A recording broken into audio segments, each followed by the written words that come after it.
মা, আমি ক্লান্ত, আর পারছি না, মরে যেতে চাই। এই আতর্কিত শিশুদের ডাক চোখের কোণে পানি এনে দিয়েছে বিশ্বের কোটি কোটি মানুষের। এই শিশুদের চোখে যেন দেখা যাচ্ছে ভয়ের ছাপ, মনে অন্ধকার। অনেক শিশুর মধ্যেই দেখা যাচ্ছে বিষণ্ণতা, উদ্বেগ, এমনকি আতঙ্কজনক স্বপ্ন। এসব শিশুদের কাছে এখন শান্তি শুধু এক স্বপ্নের নাম। কবে ফিরবে গাজায় শান্তি, তা সবারই অজানা। আদেও কি ফিরবে গাজায় শান্তি? ইসরায়েলি আগ্রাসনে গাজা উপত্যকা এবং ফিলিস্তিনিদের অন্যান্য অঞ্চলগুলোর শিশুরা হয়ে পড়েছে মানসিক বিপর্যয়ের শিকার। এই যুদ্ধের ফলে সেখানে শত শত শিশু প্রাণ হারিয়েছে। হাজার হাজার শিশু মানসিকভাবে বিপর্যস্ত হয়ে পড়েছে। শুধু শারীরিক নয়, মানসিকভাবে শিশুরা এখন বিপর্যয়ের সম্মুখীন হচ্ছে, যা তাদের পুরো জীবনকে প্রভাবিত করতে পারে। যুদ্ধের ভয়াবহতা, ধ্বংসাত্মক দৃশ্য এবং প্রিয়জনদের হারানোর বেদনা তাদের মানসিক অবস্থা অত্যন্ত খারাপ করছে।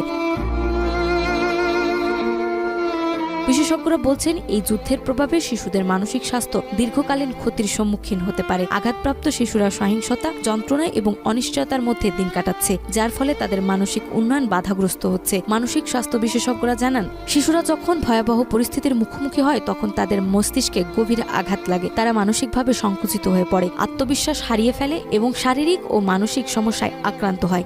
এই পরিস্থিতি দীর্ঘদিন ধরে চলতে থাকলে শিশুদের মানসিক সমস্যা আরও জটিল হয়ে উঠতে পারে।